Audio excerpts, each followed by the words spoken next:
রাফি তাড়াতাড়ি করে নন্দিতার কাছে এসে বলে। নন্দিতা, কি হয়েছে তোমার? রাফি নন্দিতার গায়ে মাথায় হাত দিয়ে বলে। ওর সারা শরীর তো জ্বরে পড়ে যাচ্ছে। রাফি তাড়াতাড়ি করে নন্দিতাকে কোলে তুলে বিছানায় শুইয়ে দেয় আর নন্দিতার ওপরে একটা ভারী কম্বল দিয়ে দেয়। রাফি কি করবে কিচ্ছু বুঝতে পারছে না। ঘড়ির দিকে তাকিয়ে দেখে রাত 2টো বাজে আর এখন বাড়ির সবাই গভীর ঘুমে আচ্ছন্ন। রাফি ফার্স্ট এইড বক্স থেকে ঔষধ নিয়ে নন্দিতার কাছে এসে বলে। নন্দিতা, একটু সাড়া দাও, তোমার ওষুধ খাওয়া দরকার, প্লিজ একটু সাড়া দাও। নন্দিতা পিটপিট চোখে রাফির দিকে তাকিয়ে বলে। তুমি এসেছো রাফি? রাফি মুচকি হেসে বলে। হুম। খুব কষ্ট হচ্ছে আমার। কোথায় কষ্ট হচ্ছে জান? নন্দিতা নিজের হাতটা বুকের বাপাশে রেখে বলে। এখানে খুব কষ্ট। রাফির সাথে সাথে নন্দিতার হাতের ওপরে হাত রেখে বলে। সরি জান, আই এম রিয়েলি সরি। খুব কষ্ট দিয়ে ফেলেছি তোমাকে, আর কষ্ট দেব না, আই প্রমিস। রাফি নন্দিতাকে খুব কষ্ট করে ঔষধটা খাইয়ে দেয়। নন্দিতাকে ঔষধ খাইয়ে দেওয়ার পরেও রাফি নিজেকে শান্ত রাখতে পারছে না। বারবার নন্দিতার কপালে হাত রেখে জ্বর কমছে কিনা তা চেক করছে। একসময় রাফি ধৈর্যহারা হয়ে ওয়াশরুম থেকে মগ দিয়ে পানি নিয়ে আসে আর রুমাল ভিজিয়ে নন্দিতার কপালে জলপট্টি দেওয়া শুরু করে। রাফি চিন্তিত হয়ে বলে। এতটা জ্বর আসলো কি করে? রাফি টেবিল ল্যাম্পের আলোতে স্পষ্ট দেখতে পাচ্ছে নন্দিতার গালটা এখনও হালকা লালচে হয়ে আছে। রাফি নন্দিতার গালে নিজের হাতটা রাখতেই অনুভব করে গালটা আগুনের মতো গরম হয়ে আছে নন্দিতার। সরি জান, আর আঘাত করবো না তোমাকে। রাফি কথাটা বলে নন্দিতার গালে নিজের ঠোঁট ছুঁয়ে দিয়ে চলে আসার সময় চোখ থেকে নিজের অজান্তেই দুফোঁটা চোখের জল গড়িয়ে পড়ে। সেই নোনা জল গিয়ে পড়ে নন্দিতার চোখে। চোখের ওপর জল পড়তেই নন্দিতা চোখ মেলে তাকিয়ে অস্পষ্ট গলায় বলে। পানি পানি খাবো। কি হয়েছে নন্দিতা, পানি খাবে? দাঁড়াও দিচ্ছি। রাফি নন্দিতাকে আধশোয়া করে পানি খাইয়ে দিয়ে বলে। খিদে পেয়েছে, কিছু খাবে? না, খাবো না কিছু। একটা কথা রাখবে আমার? কি কথা বলো? একটু জড়িয়ে ধরবে আমার শক্ত করে প্লিজ। রাফি সাথে সাথে নন্দিতাকে শক্ত করে জড়িয়ে ধরে নিজের সাথে মিশিয়ে নিয়ে কোমল স্বরে বলে। খুব কষ্ট হচ্ছে তাই না? কষ্ট হচ্ছে না আমার, একটু কষ্ট হচ্ছে না। রাফি নন্দিতার মাথায় হাত বুলাতে বুলাতেই বলে। ঘুমিয়ে পড়ো। জ্বরের ঘোরেও নন্দিতা কয়েকটা কথা বলে রাফির বুকে মাথা রেখে ঘুমিয়ে পড়ে। নতুন দিনের সূচনা। চারদিকে সূর্যের সোনালি আভা ছড়িয়ে পড়েছে। পাখির কিচিরমিচির আওয়াজ শুনে নন্দিতার ঘুম ভাঙে। আধ বোঝা চোখে তাকিয়ে বোঝার চেষ্টা করে নিজের অবস্থা।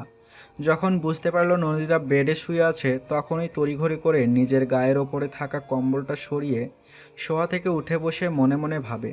উম, বেডে বেডে কি করে আসলাম আমি? আর রাফি ও কোথায়? কথাটা ভেবে যখন বেডে থেকে নামতে নেবে এমন সময় রাফি ওয়াশরুম থেকে বের হয়ে চুল মুছতে মুছতে নন্দিতা রাফির দিকে তাকিয়ে শুকনো একটা ঢোক গেলে।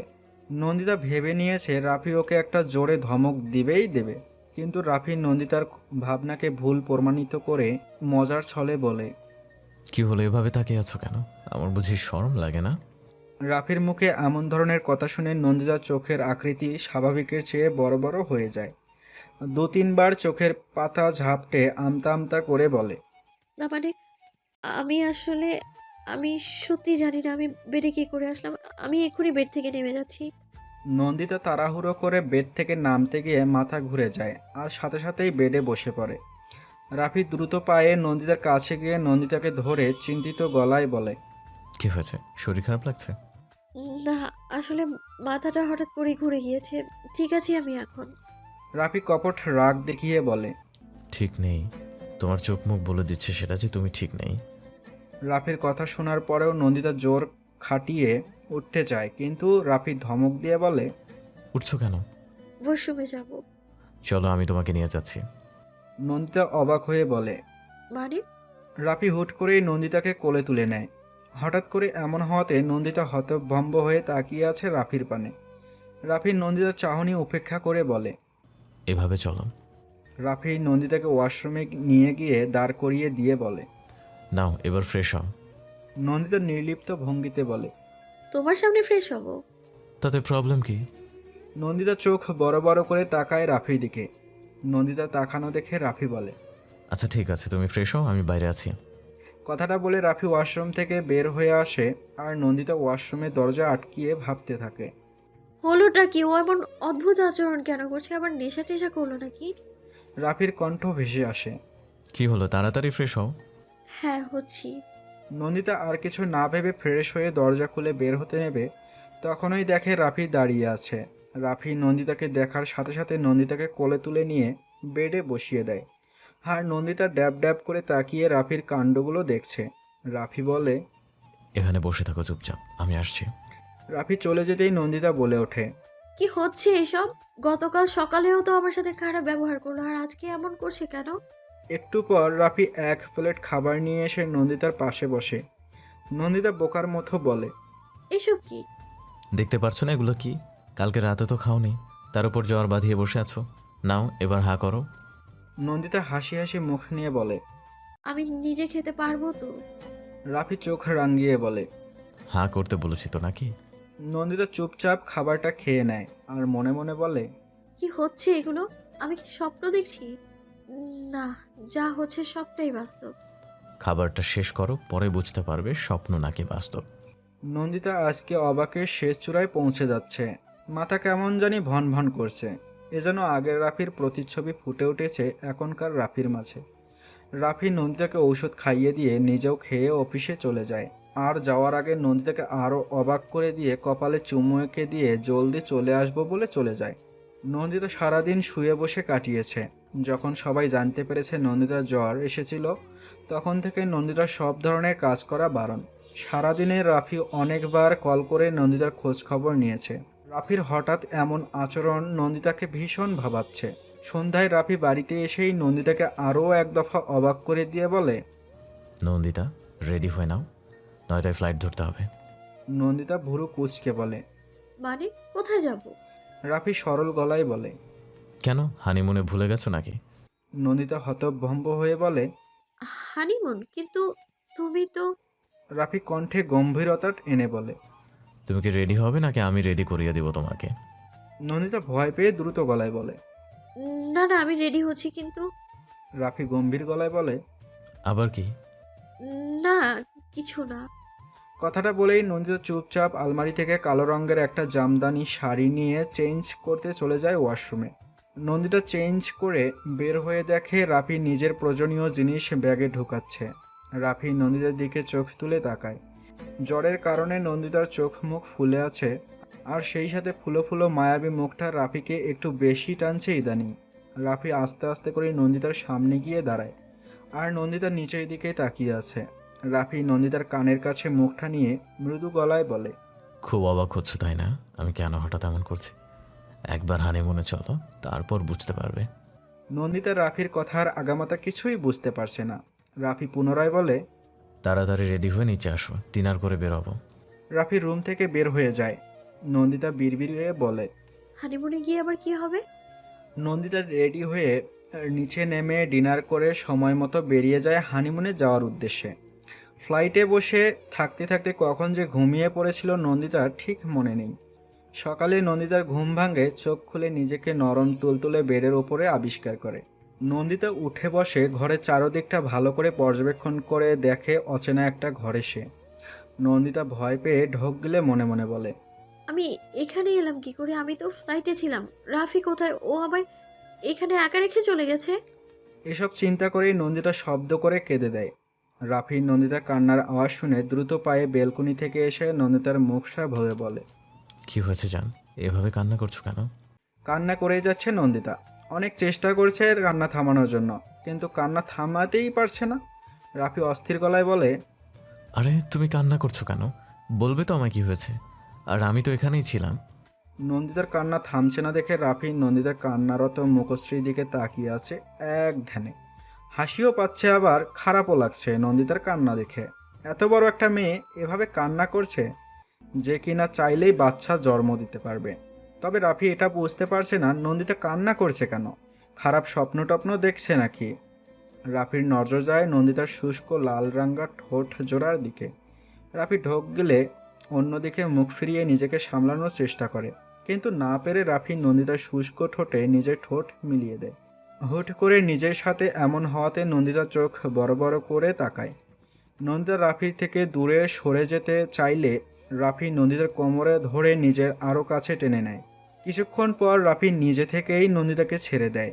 নন্দিতা লজ্জায় তাকাতে পারছে না রাফির দিকে। রাফি মুচকি হেসে নন্দিতার ঠোঁটে নিজের বৃদ্ধা আঙ্গুল দিয়ে স্লাইড করে কোমল গলায় বলে। এবার বলো কান্না করছিলে কেন? কিন্তু নন্দিতা তারপরও নাক টানছে।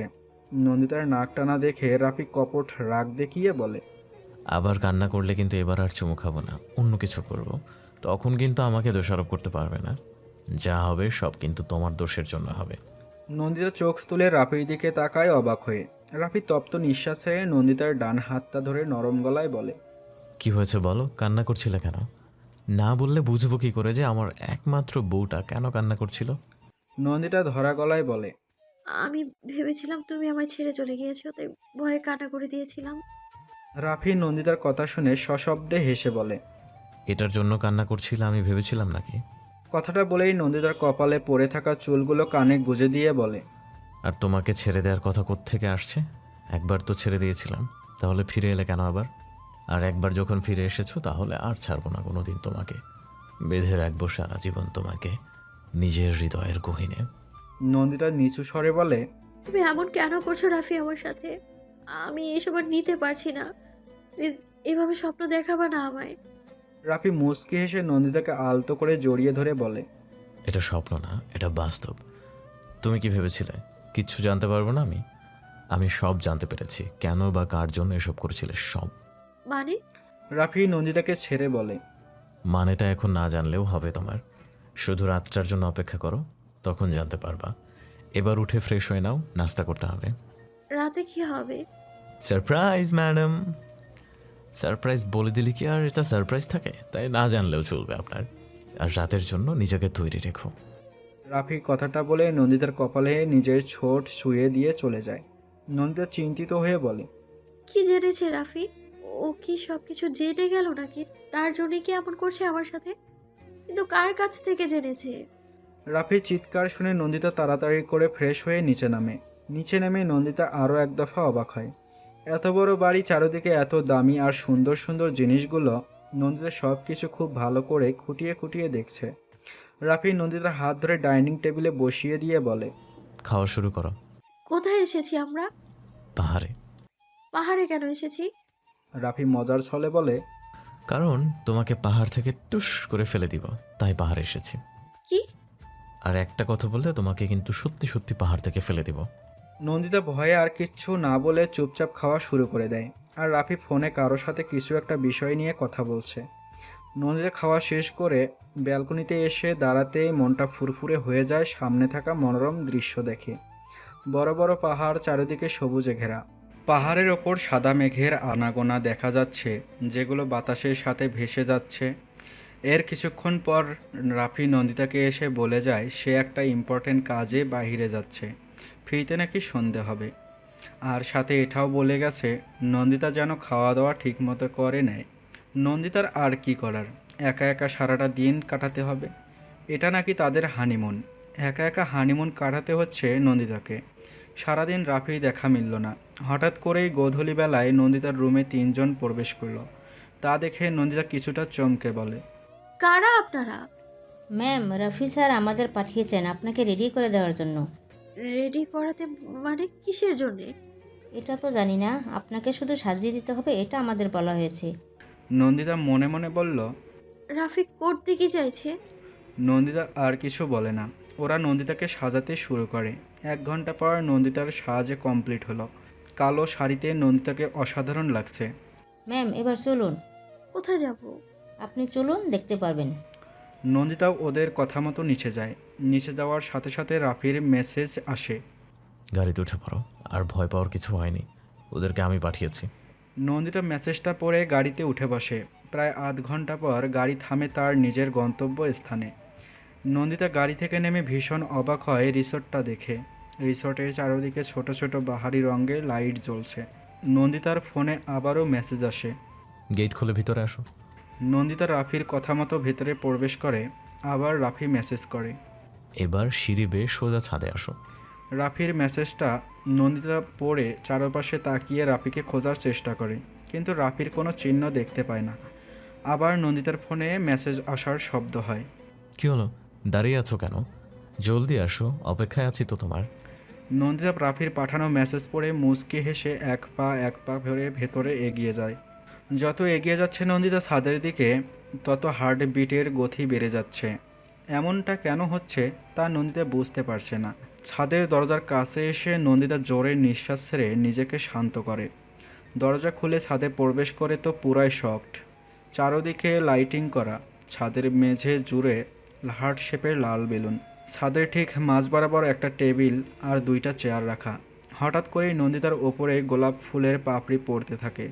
তাতে তো নন্দিতা মহা খুশি আর 2 হাত মেলে ঘুরতে থাকে। এক পর্যায়ে ঘুরতে ঘুরতে রাফিকে নিজের সামনে দাঁড়িয়ে থাকতে দেখে নন্দিতা থেমে যায়। ছাদের রেলিংয়ের সাথে হেলান দিয়ে 2 হাত বুকে গুজে রাফি নন্দিতার দিকে এক মনে তাকিয়ে আছে আর মিটিমিটি হাসছে। নন্দিতা রাফিকে দেখে ভরকে যায়, কারণ রাফি তো এতক্ষণ এখানে ছিল না। হঠাৎ করেই উদয় হলো কোথা থেকে। রাফির চাহনিতে নন্দিতা ভীষণ লজ্জা পায়, কিন্তু নন্দিতা রাফির দিকে থেকে চোখ সরাতে পারছে না।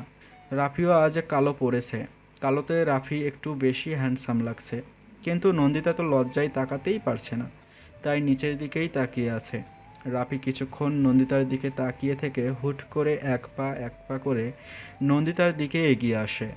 রাফি নন্দিতার কাছে যত এগিয়ে আসছে ততই হার্টবিট এর গতি বেড়ে যাচ্ছে। রাফি নন্দিতার কাছে এসে দাঁড়ায়, কিন্তু তখনও নন্দিতা নিচের দিকেই তাকিয়ে আছে। রাফির কোনো সাড়া শব্দ না পেয়ে নন্দিতায় মুখ ওপরে তুলে রাফির দিকে তাকায়। কেমন ঘোর লাগা চোখে তাকিয়ে আছে রাফি নন্দিতার দিকে। নন্দিতা পুনরায় মুখটা নিচের দিকে করতেই রাফি ফিসলে স্বরে বলে, প্লিজ নন্দিতা, এভাবে নিচের দিকে তাকিয়ে থেকো না, আমার দিকে তাকাও। নন্দিতা নিচের দিকে তাকিয়ে বলে, আমরা এখানে কেন এসেছি? রাফি নন্দিতার দিকে কিছুটা ঝুঁকে নন্দিতার কানের কাছে মুখটা নিয়ে ফিস ফিস করে বলে, হানিমুন করতে। কেন তুমি জানো না? জানো আজকে না তোমাকে অনেক আকর্ষণীয় লাগছে কালো শাড়িতে। নন্দিতা ঘাড় বাঁকিয়ে রাফির দিকে ফিরে তাকায়।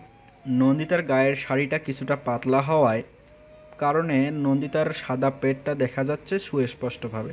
রাফি সহসা নন্দিতার কোমরে হাত রেখে নিজের সাথে মিশিয়ে নেয়। নন্দিতা তো আজকে বারবার শকড হচ্ছে রাফির কাণ্ডে। রাফি আবারও ফিসফিসিয়ে বলে, কি ভেবেছো আমি কিচ্ছু জানতে পারবো না? আমি সবটা জানতে পেরে গেছি। সুমন সব বলেছে আমায়। নন্দিতার নির্লিপ্ত ভঙ্গিতে বলে, সুমন? সুমন যা যা হয়েছে সব বলছো আমায়। ওই দিন যদি আমার ফোনটা বন্ধ না থাকতো, তাহলে না তোমাকে কষ্ট পেতে হতো না আমাকে। আচ্ছা, আমি খুব কষ্ট দিয়ে ফেলেছি তোমাকে, তাই না? বিশ্বাস করো, আমি তোমাকে কষ্ট দিতে চাইনি, কিন্তু তোমার করা অবহেলাগুলো খুব কষ্ট দিত আমাকে। আচ্ছা, আমাকে কি ক্ষমা করা যায় না? আমার ভেতরটা না ছারখার হয়ে যাচ্ছে এই ভালোবাসা নামক যন্ত্রণার কাছে। নন্দিতা কিছু বলে না। নন্দিতার চোখ বেয়ে পানি গড়িয়ে পড়ছে। রাফি বুঝতে পারে নন্দিতা কান্না করছে। নন্দিতার কোমর ছেড়ে নন্দিতার চোখের পানিটা মুছে দিয়ে বলে, একদম কান্না করবা না। সরি, আমি জানি তোমাকে অনেক কষ্ট দিয়েছে, কিন্তু আমি যে তখন নিরুপায় ছিলাম। তাই মা বাবার ভালোর জন্য নিজের ভালোবাসাকে কোরবানি দিতে হয়েছে আমায়।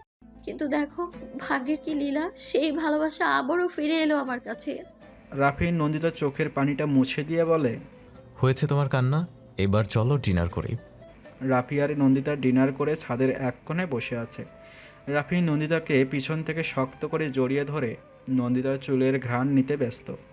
হঠাৎ করেই নন্দিতা বলে ওঠে, দিয়া কোথায় আছে এখন? রাফি নন্দিতার কথার বিরক্ত হয়ে বলে, জানি না, আর ওর কথা শুনতেও চাই না আমি, তাই ওর কথা শুনতে চাই না আমাদের মাঝে।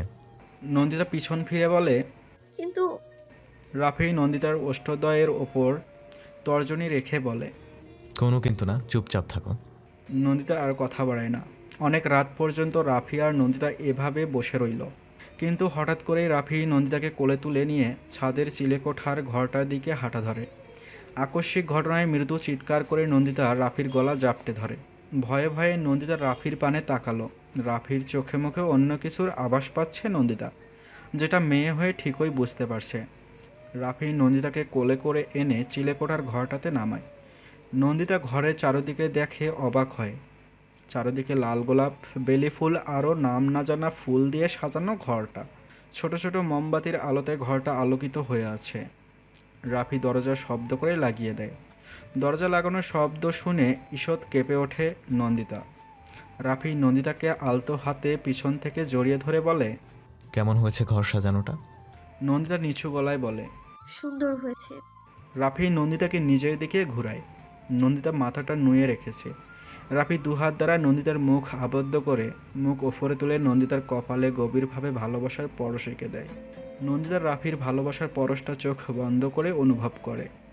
রাফি নন্দিতার বন্ধ করে রাখা চোখে চুমু দিয়ে নন্দিতার কানের কাছে মুখটা নিয়ে ফিসফিসিয়ে বলে, আজকে যদি তোমাকে নিজের করে পেতে চাই তাহলে কি তুমি বাধা দিবে নন্দিতা? আমি না নিজেকে অনেক কষ্টে কন্ট্রোল করে রেখেছি প্রতিনিয়ত, কিন্তু এখন মনে হচ্ছে আর পারবো না। সত্যি বলছি, যদি আজকে বাধা দাও তাহলে আমি সত্যি পাগল হয়ে যাব। প্লিজ বাধা দিও না। খুব ভালোবাসতে ইচ্ছে করে তোমাকে, যে ভালোবাসার গভীরতা মাপা যায় না, শুধু অনুভব করা যায়। নন্দিতা কি বলবে কিছুই বুঝতে পারছে না। নিজের দু চোখের পাতা খুলে রাফির চোখের দিকে তাকিয়ে থমকে যায়। রাফি শান্ত চোখে তাকিয়ে আছে নন্দিতার দিকে, কিন্তু রাফির চোখের ভাষা সম্পূর্ণ ভিন্ন। বড্ড ছন্নছাড়া লাগছে দেখতে। ঘন ঘন ভারী নিঃশ্বাস নিচ্ছে আর ছাড়ছে। নন্দিতার সাথে সাথে দৃষ্টি সরিয়ে নিয়ে ঢোক গিলে প্রাণ ভরে নিঃশ্বাস নিয়ে রাফির বুকে ধীরে ধীরে মাথা রেখে এক হাত দিয়ে রাফির পিঠ জড়িয়ে ধরে। রাফি মুচকি হাসি দিয়ে নন্দিতাকে কোলে তুলে নেয়। নন্দিতা চোখ বন্ধ করে আছে। লজ্জায় নন্দিতা চোখ মেলে তাকিয়ে থাকতে পারছে না। রাফি নন্দিতাকে বেডে শুইয়ে দিয়ে নিজেও আধশোয়া হয়ে নন্দিতার পাশে শুয়ে পড়ে। নন্দিতার বন্ধ দু চোখের পাথায় পুনরায় চুমু এঁকে দেয়। নন্দিতা রাফির শার্টের কলার শক্ত করে মুঠো বন্ধ করে নেয়। রাফির পুরুষালী হাতের ছোঁয়া গভীর থেকে গভীর হচ্ছে। আস্তে আস্তেই দুজনের মাঝে সব আবরণ একে একে সরে যায়। নন্দিতার দু চোখ বেয়ে দুটোটা নোনা জল গড়িয়ে পড়ে। নন্দিতার এই চোখের জল কষ্টের না, বরং সুখের। আজকের চারটাও লজ্জায় মুখ লুকিয়ে রেখেছে নন্দিতা রাফির ভালোবাসা দেখে। এতদিনের এত বছরের ভালোবাসা আজ দুজনের মিলনের মাধ্যমে পরিপূর্ণ হলো। মাঝরাত। রাফির উন্মুক্ত লোমশ বুকে নন্দিতা মাথা রেখে শুয়ে আছে। নন্দিতা লজ্জায় রাফির দিকে তাকাতে পারছে না। কিয়ৎক্ষণ আগে দুজনের মাঝে যা ঘটেছে তা বারবার চোখে ভাসছে নন্দিতার। রাফির প্রত্যেকটা ছোঁয়া নন্দিতার শরীরে বয়ে গেছে, যা কোনোদিনও ভোলার মতো নয়। চারিদিকে এখনও অন্ধকার হয়ে আছে। মোমবাতিগুলো নিভে গেছে, তবে জানালা দিয়ে চাঁদের আবছা আলো আসছে। রাফি নন্দিতার হাতের আঙ্গুলের মাঝে নিজের আঙ্গুল ঢুকিয়ে নন্দিতার হাতের পাথায় চুমু দিয়ে বলে। রাফির কথা শুনে নন্দিতার ইচ্ছে করছে মাটির নিচে চলে যেতে। এসব প্রশ্ন না করলেই কি নয়। নন্দিতাকে চুপ মেরে থাকতে দেখে রাফি পুনরায় বলে। নন্দিতার নিচু গলায় বলে, ঠিক আছি আমি। রাফি নন্দিতাকে আরও শক্ত করে জড়িয়ে ধরে নিজের সাথে মিশিয়ে নিয়ে কপালে চুমু দিয়ে বলে। নন্দিতা কিছু না বলে নিজেকে আরও গুটিয়ে নেয় রাফির বাহু ডোরে। রাফি মুচকি হেসে নন্দিতার চুলের ভাঁজে হাত বুলাতে বুলাতে বলে, ঘুমাও, নিশ্চিন্তে ঘুমাও।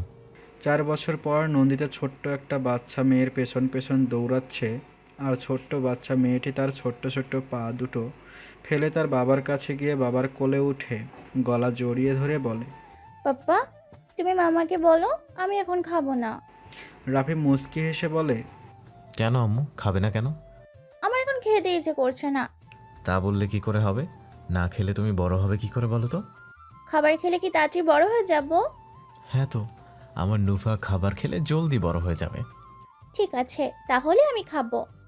রাফি তার মেয়ে নুফাকে আদর দিয়ে দেয়। ঠিক সেই সময় নন্দিতা রুমে এসে রাগী গলায় বলে, রাফি, তোমার এই পাজি মেয়েকে বোঝাও যাতে তাড়াতাড়ি খেয়ে নেয়। আমি প্রতিদিন ওর পেছনে এমন ঘোড়ার মতো দৌড়াতে পারবো না, বুঝলে? আরে এভাবে বলছো কেন? তো কিভাবে বলবো?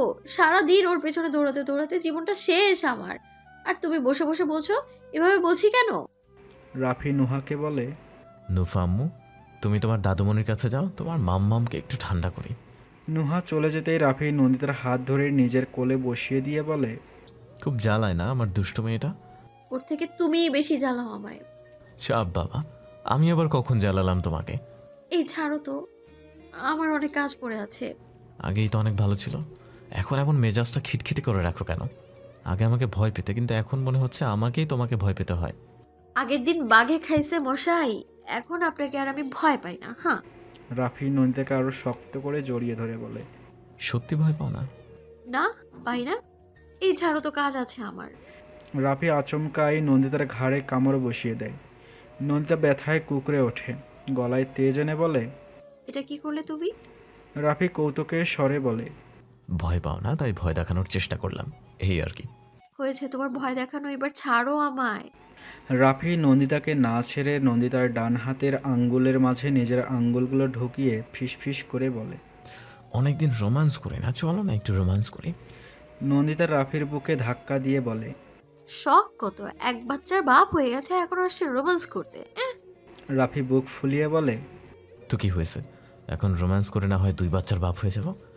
এই একদম না, হ্যাঁ, একজনকে নিয়ে আমি খুব জ্বালায় আছি, আরেকজন আসলে আমি তাকে সামলাতে পারবো না আর। উফ, তোমাকে পারতে হবে। কথাটা বলে কোলে তুলে নন্দিতাকে বিছানা রেখে দরজাটা লাগিয়ে নন্দিতার বুকের সাথে জড়িয়ে ধরে ভালোবাসার জগতে ডুব দেয়। এভাবে হাসি খুশিতে চলতে থাকে নন্দিতা আর রাফির সংসার জীবন।